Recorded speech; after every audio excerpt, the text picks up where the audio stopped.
Hi friends, எல்லாருக்கும் வணக்கம்.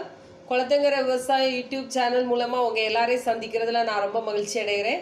இன்றைக்கி நாம் என்ன பார்க்க போகிறோன்னா, hotel style veg fried rice பார்க்க போகிறோம். இப்போ அது செய்கிறதுக்கு தேவையான பொருட்கள் என்னெல்லாம் பார்க்கலாம் வாங்க. ஒரு கேரட் சின்ன சின்ன பீஸாக கட் பண்ணி எடுத்துக்கணும். கோஸ் இந்த மாதிரி கட் பண்ணி எடுத்துக்கணும். ஒரு 6-7 பீன்ஸ் இந்த மாதிரி சின்ன சின்ன துண்டுகளாக கட் பண்ணிக்கணும். தேவையான அளவுக்கு சோயா சாஸ். இந்த சோயா சாஸ் வீட்டில் பண்ணினது. இதோட லிங்க் டெஸ்கிரிப்ஷன் பாக்ஸில் ஷேர் பண்ணுறேன், பார்த்துக்கோங்க. இது பிளாக் பெப்பர் பவுடர். இதே நேரம் ஒயிட் பெப்பர் பவுடர் இருந்தாலும் யூஸ் பண்ணிக்கலாம். இது சைனீஸ் ஃபுட்டுனால நம்ம நாட்டு காய்கறிகள் யூஸ் பண்ணக்கூடாது, இங்கிலீஷ் காய்கறிகள் தான் யூஸ் பண்ணணும். இதில் பீஸ் ஆட் பண்ணிக்கலாம், அதாவது பட்டாணி, ப்ரோக்கோலி ஆட் பண்ணிக்கலாம். இப்போது இதை வச்சு ஃப்ரைட் ரைஸ் எப்படி பண்ணலாம் பார்க்கலாம் வாங்க. நாம் ஃப்ரைட் ரைஸ் செய்கிறதுக்கு ஒரு 20 மினிட்ஸ் முன்னாடி ஒரு கப், நான் ஒரு கப் பாஸ்மதி ரைஸ் நல்லா ஊற வச்சுருக்கிறேன். இப்போ நம்ம இதை தண்ணியில் போட்டு பாயில் பண்ணிடலாம். ஒரு பாத்திரத்தில் ஒரு 6 கப் அளவுக்கு தண்ணி வச்சுக்கணும். இந்த தண்ணியில் கொஞ்சமாக ஆயில் ஊற்றிக்கணும்,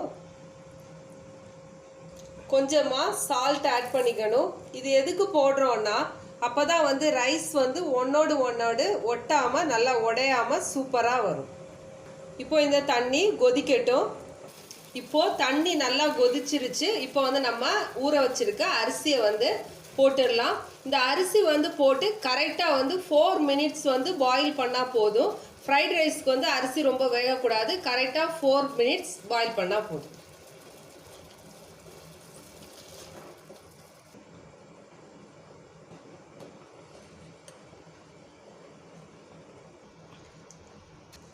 இப்போது ரைஸ் குக் ஆகிடுச்சு. இப்போ இதை வடிச்சிட்டு ஒரு அகலமான தட்டில் கொஞ்சம் கூல் பண்ண விட்டுடலாம். ரைஸ் பார்த்திங்கன்னா நல்லா உதிரியாக வந்திருக்கு.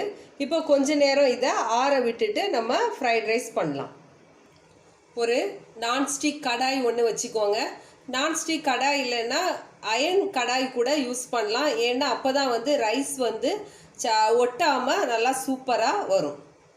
இப்போது ஒரு 4 ஸ்பூன் அளவுக்கு ஆயில் ஊற்றிக்கலாம்.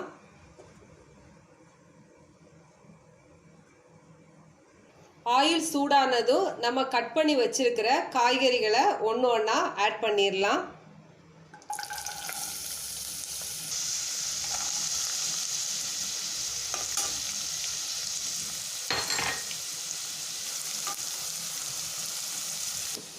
இப்போது சால்ட் ஆட் பண்ணிக்கலாம்.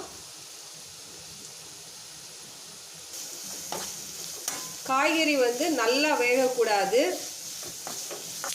இந்த வெஜிடபிள்ஸ் ஓரளவுக்கு தான் வேகணும். இந்த ஸ்டேஜில் பார்த்தீங்கன்னா பெப்பர் ஆட் பண்ணிடலாம். சோயா சாஸ் ஆட் பண்ணிடலாம். இது கொஞ்சம் டார்க் சோயா சாஸ்னால 2 டேபிள் ஸ்பூன் அளவுக்கு ஆட் பண்ணுறேன். இதே லைட் சோயா சாஸ்னால் ஒரு 4 ஸ்பூன் அளவுக்கு ஆட் பண்ணிக்கலாம்.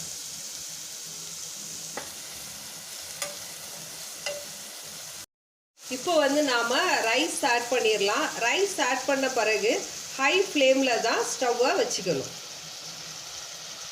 லைட்டாக ஹை ஃப்ளேமில் வச்சு எல்லாத்தையும் ஒன்றோட ஒன்றா மிக்ஸ் பண்ணணும்.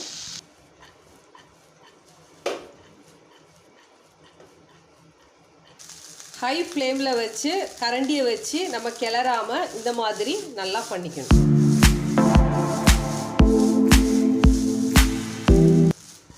சைனீஸ் ஃபுட்டுனாலே நல்லா ஃப்ரை ஆகிறது தான். ஸோ ஹை ஃப்ளேமில் வச்சு நல்லா கொஞ்சம் இந்த மாதிரி குலுக்கி விட்டுட்டே இருக்கணும். நம்மளோட ஃப்ரைட் ரைஸ் பார்த்திங்கன்னா ரெடி ஆகிடுச்சு. பார்த்தாலே தெரியும், நல்லா ஒன்றோடு ஒட்டாமல் சூப்பராக வந்திருக்கு. இந்த ரெசிபி கண்டிப்பாக அவங்க எல்லாருக்கும் பிடிக்கும்னு நினைக்கிறேன். எல்லோரும் ட்ரை பண்ணுங்கள். ரொம்ப ஈஸியான டிஷ் தான்.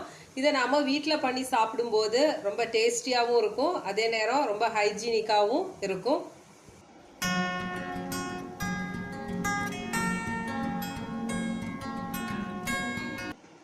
இது மேலோட்டமாக ஸ்ப்ரிங் ஆனியன் இருந்துச்சுன்னா போட்டால் சூப்பராக இருக்கும். அதை தவிர்த்து கொத்தமல்லி இலை எதுவுமே வந்து ஆட் பண்ணக்கூடாது. ஏன்னா இது வந்து சைனீஸ் ஃபுட்டு. ஸோ அதனால் கொத்தமல்லி இலை யூஸ் பண்ணக்கூடாது. சாஸ் ஊற்றி சாப்பிட்டா ரொம்ப சூப்பராக இருக்கும். கண்டிப்பாக இந்த டிஷ்ஷை வந்து எல்லோரும் வீட்டில் ட்ரை பண்ணுங்கள். ஹோட்டல் ஸ்டைல் டேஸ்ட்லேயே வந்து ரொம்ப சூப்பராக இருக்கும். நம்மளோட சேனலை ஃபஸ்ட் டைம் பார்க்கக்கூடியவங்க சப்ஸ்கிரைப் பண்ணிவிட்டு வீடியோக்குள்ளால போங்க. லைக் பண்ணுங்கள், ஷேர் பண்ணுங்கள், கமெண்ட் பண்ணுங்கள். தேங்க்யூ.